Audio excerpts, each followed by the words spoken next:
नमस्कार, good evening. स्वागत है आप सभी का मेरे यूट्यूब चैनल बायोलॉजी इन हिंदी में। आज हम पैरामीशियम की आंतरिक संरचना के विषय में अध्ययन करेंगे। तो जैसे कि पिछली क्लास में आपने पढ़ा था पैरामीशियम की बाह्य संरचना या एक्सटर्नल स्ट्रक्चर के विषय में, जिसमें हमने कोशिका और कोशिका के ऊपर उपस्थित जो सीलिया के विषय में अध्ययन किया था, और साथ ही साथ इसमें जो ओरल ग्रू या मुख खांच उपस्थित है उसके विषय में हमने अध्ययन किया था। आज हम आंतरिक संरचना में सर्वप्रथम कोशिका के नीचे उपस्थित कोशा द्रव्य के विषय में अध्ययन करेंगे। तो पहला है कोशा द्रव्य। जैसे कि आप सभी लोग जानते हैं, पैरामीशियम एक कोश की जीव है और इसके अंतर्गत जो कोशा द्रव्य है यानी कि साइटोप्लाज्म है, वो दो प्रकार का साइटोप्लाज्म इसके अंदर पाया जाता है। एक जो साइटोप्लाज्म होता है जो कोशा जो कला है उसके जस्ट नीचे की तरफ पाया जाता है, और दूसरा उसकी सेल के मध्य भाग में उपस्थित होता है। तो इसमें दो प्रकार का साइटोप्लाज्म होता है। पहला है एक्टोप्लाज्म, या इसे हम कहते हैं बाह्य कोशा द्रव्य, और दूसरा है एंडोप्लाज्म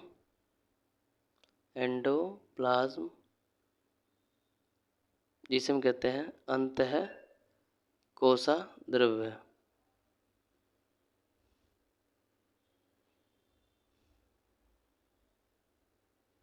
अब सबसे पहले हम पढ़ते हैं बाह्य कोशा द्रव्य के विषय में।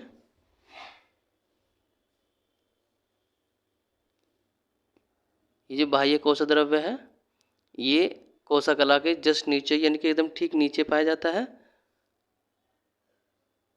जिसे हम एक्टोप्लाज्म कहते हैं, एक्टोप्लाज्म या बाह्य कोशा द्रव्य।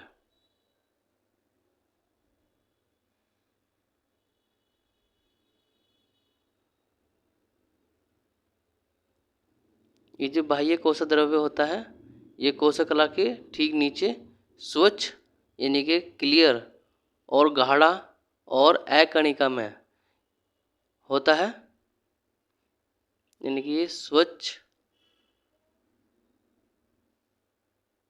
गाढ़ा होता है और अकणिका में होता है।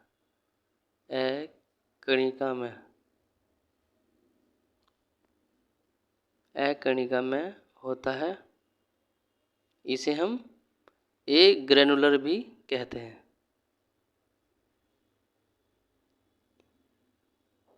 ए ग्रेनुलर भी कहते हैं।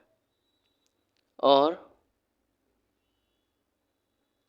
इसमें अपक्षमाभी तंत्र या इंफ्रासिलियरी सिस्टम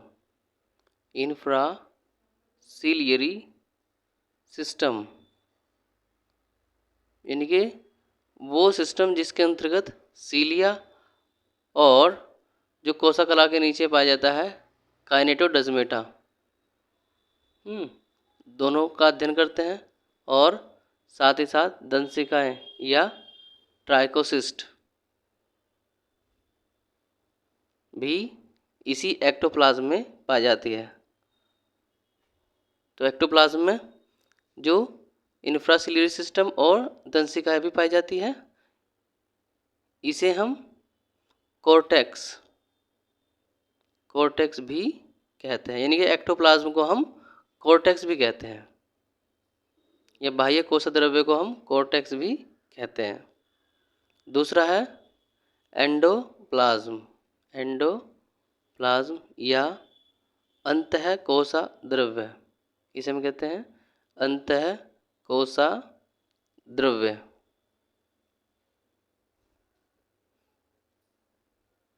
ये अंतः कोशा द्रव्य शरीर पैरामीशियम के शरीर के मध्य भाग में उपस्थित होता है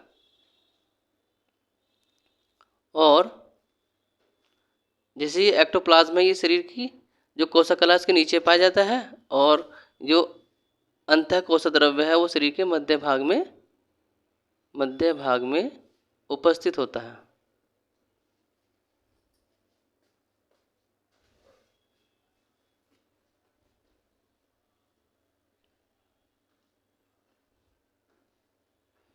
और ये कणिका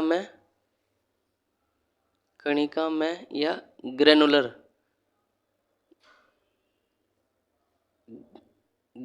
होता है और अर्ध तरल या सेमी फ्लूइड होता है। अर्ध तरल या सेमी फ्लूइड होता है और इसमें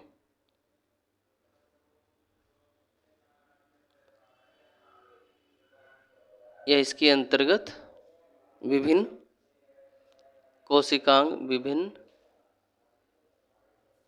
कोशिकांग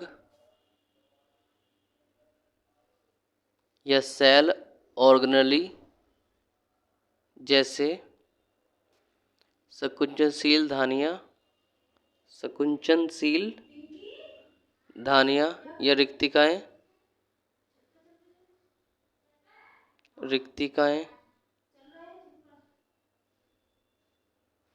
और केंद्रक तथा फूड वैक्यूल्स या खाद्य धानियाँ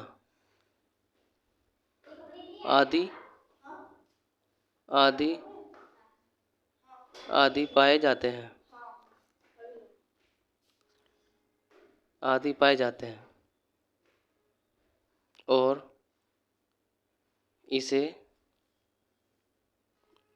मेडुला भी कहते हैं।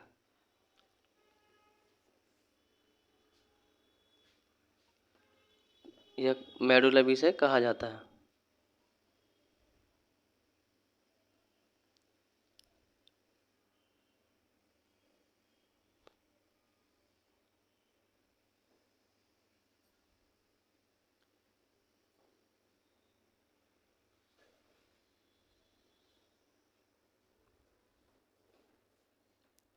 इसके बाद जो हम पढ़ेंगे दूसरे जो पैरामीशियम बर्सीरिया है, पैरामीशियम की एक स्पीसीज जिसके साइटोप्लाज्म में या कोश द्रव्य में एक क्लोरोफिल युक्त एल्गी या शैवाल पाया जाता है जो कोशा द्रव्य में यानी कि पैरामीशियम जो बर्सीरिया है इसके कोशा द्रव्य में सहजीवी के रूप में निवास करता है।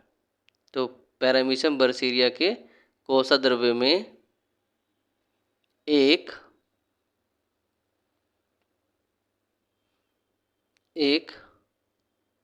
क्लोरोफिल युक्त एल्गी या शैवाल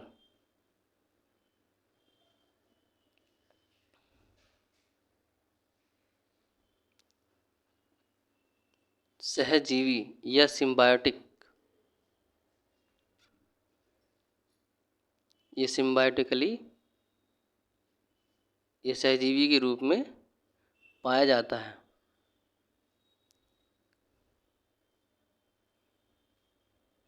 और ये एग्ज़ाम के पॉइंट ऑफ व्यू से बहुत इम्पोर्टेंट भी है। जैसे कि आपने पढ़ा एक्टोप्लाज्म और एक्टोप्लाज्म के अंतर्गत आपने पढ़ा था अपक्षमाभी तंत्र या इंफ्रासिलियरी सिस्टम। अब हम इसके विषय में पढ़ेंगे। तो अगली हेडिंग हमारी है इंफ्रासिलियरी सिस्टम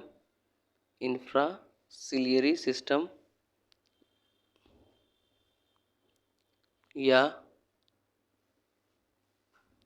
अपक्षमाभी तंत्र।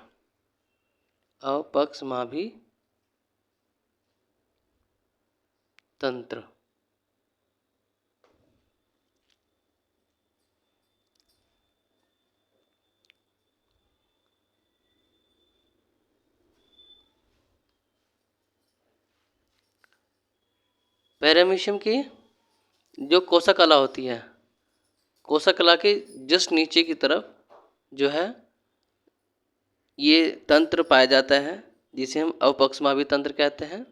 और जो पैरामीशियम की कोशिका होती है उसमें जैसे आपने को बताया था कि इसमें षटकोणीय आकृति दिखाई देती है और एक षटकोण से एक सीलिया निकलता हुआ दिखाई देता है, और जहाँ से सीलिया निकलता है वहाँ पे एक क्या होता है, गुहा पाई जाती है जिसे हम एल्वियोलाई कहते हैं।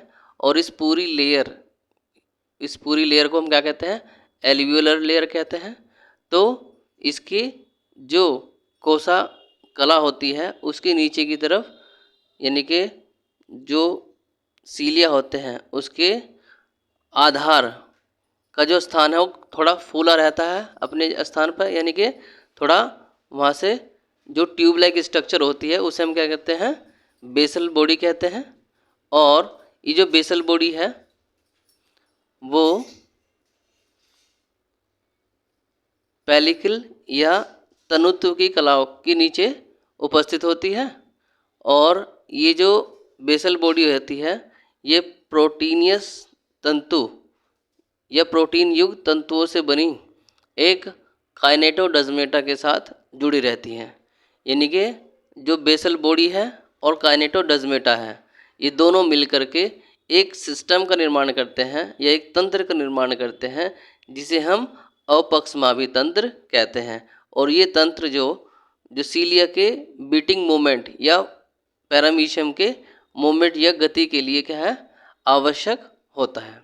यानी कि इसका मुख्य जो कार्य होता है वो पैरामीशियम की गति में सहायता करना, और जो सीलिया जो मूवमेंट करता है वो सीलिया के बीटिंग मूवमेंट में इसकी हेल्प करता है ये अपक्षमाभी तंत्र। हमारा जो हेडिंग है वो है ट्राइकोसिस्ट।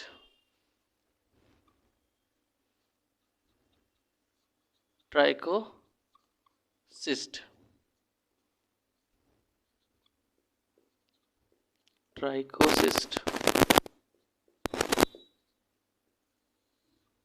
ये जो ट्राइकोसिस्ट होती है वो पैरामीशियम के जो त्वचा होती है उसके एकदम नीचे की तरफ जो एक छड़ाकार आकृति में होती है, और ये पूरे सरफेस के नीचे जो है प्रेजेंट होती है, पाई जाती है।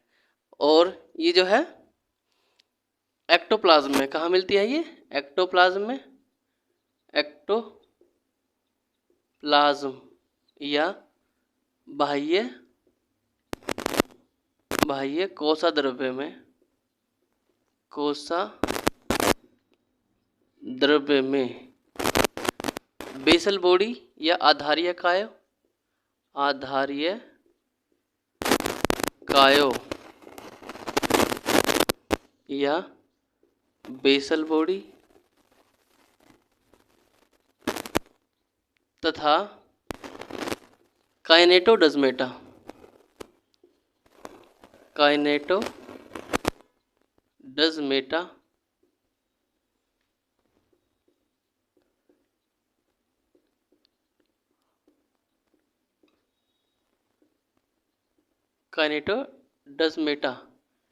के साथ पाई जाती है।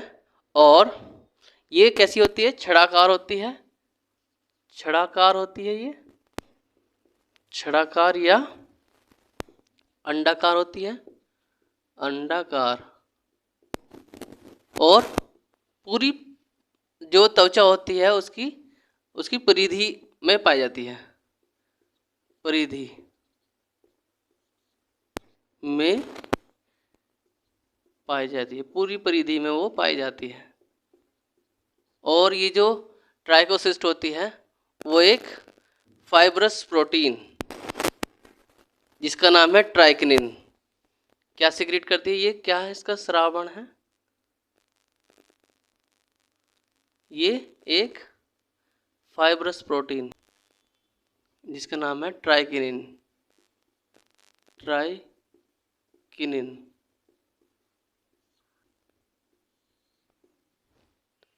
ट्राइकिनिन नाम का जो फाइब्रस प्रोटीन है उसको ये स्रावित करती है या उसको स्रावित करती है।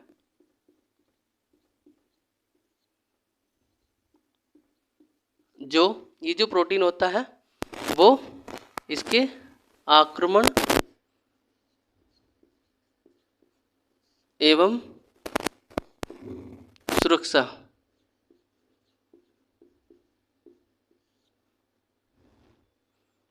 में मदद करता है।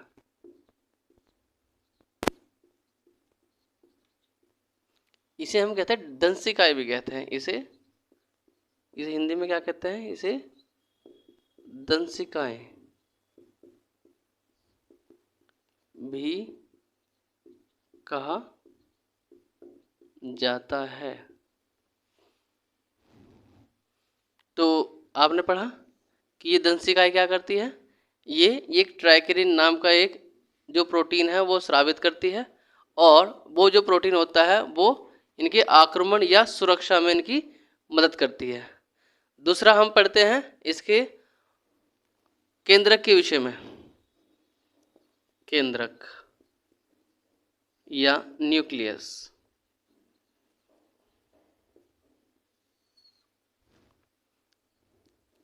पैरामीशियम कोडेटम में दो प्रकार का केंद्रक पाया जाता है, यानी कि जो पैरामीशियम होता है वो विषम केंद्रकी होता है। पैरामीशियम कैसा होता है? पैरामीशियम विषम केंद्रकी, विषम केंद्रकी।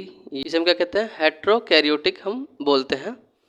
यानी कि इसमें जो केंद्रक होता है वो अलग अलग प्रकार के होते हैं, यानी इसमें दो प्रकार के केंद्रक पाए जाते हैं।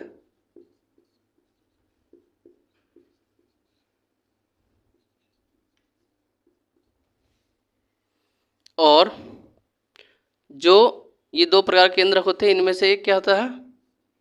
बड़ा होता है और एक छोटा होता है। जो बड़े वाला है उसका नाम है मैक्रो न्यूक्लियस, और जो छोटा न्यूक्लियस होता है उसे कहते हैं माइक्रो न्यूक्लियस।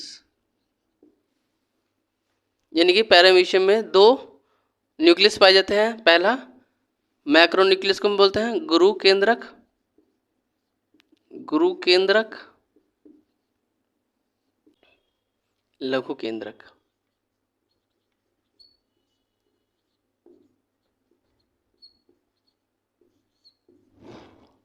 अब देखिए जिस चित्र में आप दिखा रखा है ये मैक्रो न्यूक्लियस है, ये बड़े वाला, ये बड़ा है, और ये माइक्रो न्यूक्लियस ये छोटा है। इस प्रकार से जो मैक्रो न्यूक्लियस की हम बात करते हैं आगे। जो मैक्रो न्यूक्लियस होता है, पहले हम बात करते हैं मैक्रो न्यूक्लियस या गुरु केंद्रक के विषय में। गुरु केंद्रक के विषय में या मैक्रो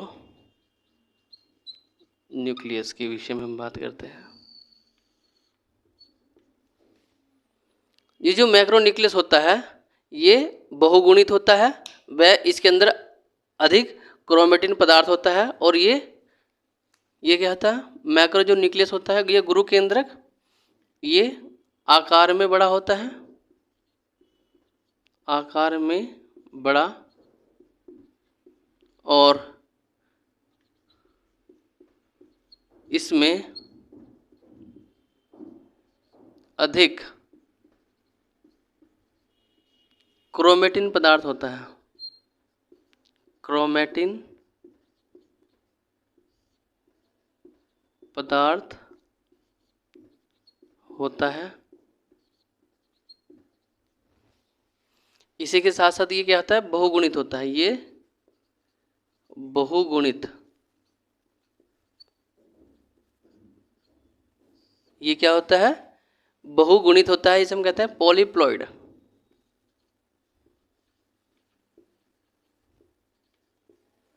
पॉलीप्लॉइड होता है। और ये क्या करता है? इसका अगर हम कार्य की बात करते हैं तो ये ये शरीर की जितनी भी उपापचयी क्रिया है यानी कि मेटाबॉलिक एक्टिविटी, मेटाबॉलिक एक्टिविटी, यह हमें कहते हैं उपापचयी क्रियाएं, क्रियाओं को नियंत्रित करता है,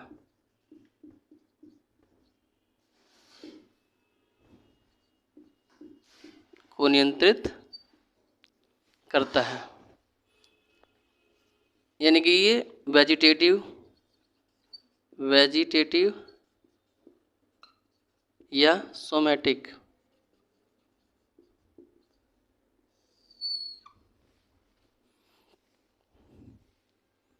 क्रियाएं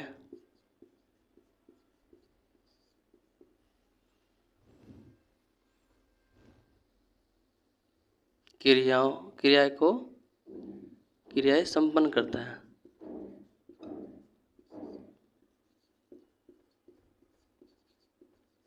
अब इसके बाद है दूसरे नंबर का लघु केंद्रक। लघु केंद्रक या हम इसे कहते हैं माइक्रोन्यूक्लियस।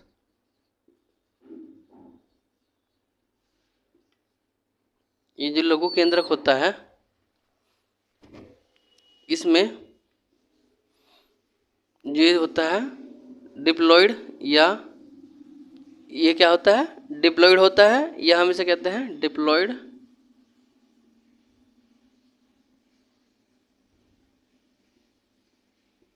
या द्विगुणित होता है। द्विगुणित होता है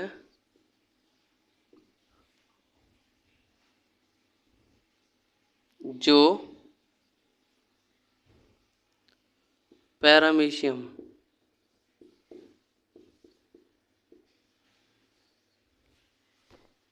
की जनन क्रियाओं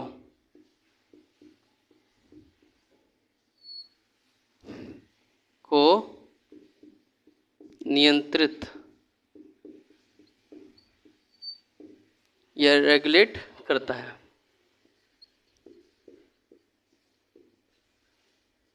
और ये दोनों केंद्र कहाँ मिलते हैं, ये अंतःकोशिका द्रव्य मिलते हैं। ये दोनों प्रकार के केंद्रक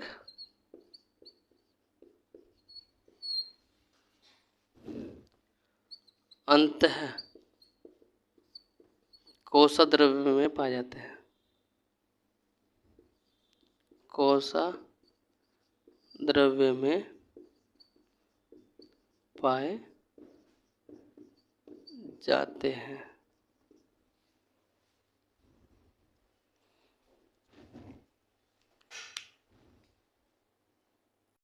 इसके बाद पैरामीशियम में जो अगला हम कोशिकांग पढ़ेंगे वो है हमारा कॉन्ट्रैक्टाइल अपरेटस या कॉन्ट्रैक्टाइल वैक्यूल्स। ये है, ये दो जगह पाई जा रही है। देखो, एंटीरियर कॉन्ट्रैक्टाइल वैक्यूल्स और दूसरा पोस्टीरियर कॉन्ट्रैक्टाइल वैक्यूल्स। तो अगला है हमारा कॉन्ट्रैक्टाइल apparatus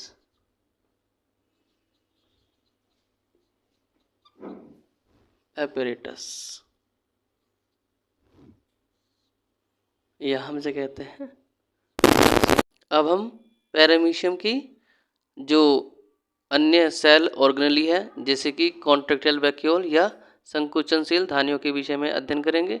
पैरामीशियम के शरीर में दो संकुचनशील धानियाँ होती है जो शरीर के ऊपरी हिस्से में पाई जाती है, उसे हम एंटीरियर कॉन्ट्रैक्टाइल वैक्यूल्स या संकुचनशील धानियाँ कहते हैं। और जो शरीर के निचले हिस्से में पाई जाती है उसे हम पोस्टीरियर कॉन्ट्रैक्टाइल वैक्यूल्स कहते हैं। तो ये जो कॉन्ट्रैक्टाइल वैक्यूल्स होती है वो शरीर के साइटोप्लाज्म यानी कि एंडोप्लाज्म में निश्चित स्थान पर होती है और प्रत्येक कॉन्ट्रेक्टाइल वैक्यूल्स 6 से 10 लंबी संकरी रेडियल कैनाल के द्वारा घिरा रहता है, जो कोशाद्रव्य में दूर तक फैली रहती है। और ये कॉन्ट्रेक्टाइल वैक्यूल्स जो होती है शरीर से एक्स्ट्रा जो वाटर होता है, यानी कि एक्स्ट्रा जल, और साथ ही साथ उसमें जो एक्सक्रीटरी प्रोडक्ट यानी कि जो उत्सर्जी पदार्थ होते हैं उनको शरीर से बाहर करने का ये कार्य करती है। तो हम पढ़ते हैं कॉन्ट्रेक्टाइल वैक्यूल्स के विषय में। तो पैरामीशियम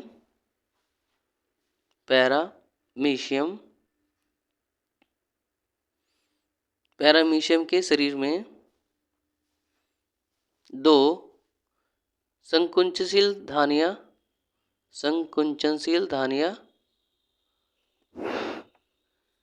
या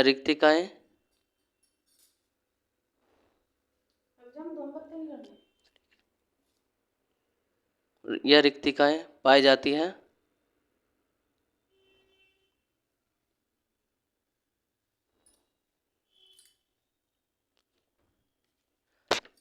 एक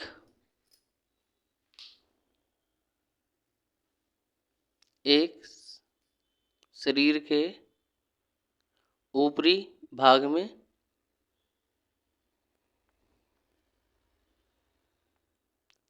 तथा दूसरी शरीर के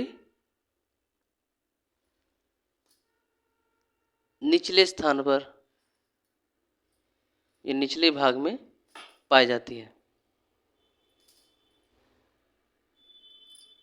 इसे हम कहते हैं एंटीरियर कॉन्ट्रेक्टाइल वैक्यूल्स, जो ऊपरी भाग में पाई जाती है। और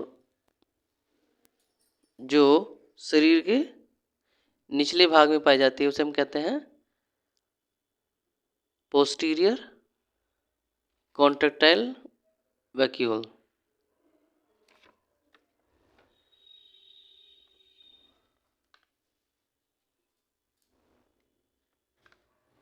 इसी के साथ इसके जो प्रत्येक कॉन्ट्रेक्टाइल वैक्यूल्स चारों ओर से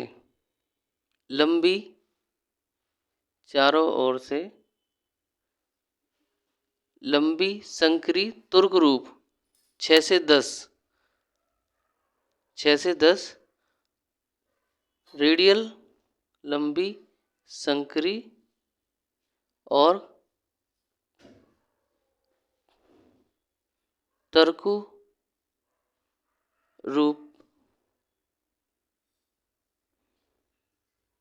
रूपी रेडियल कैनाल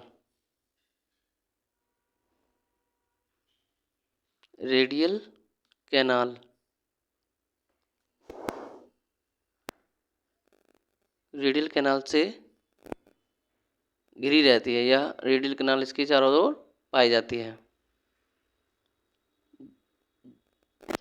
इन्हीं रेडियल कैनाल्स के द्वारा जो संकुचनशील धानियाँ हैं वो पैरामीशियम के शरीर से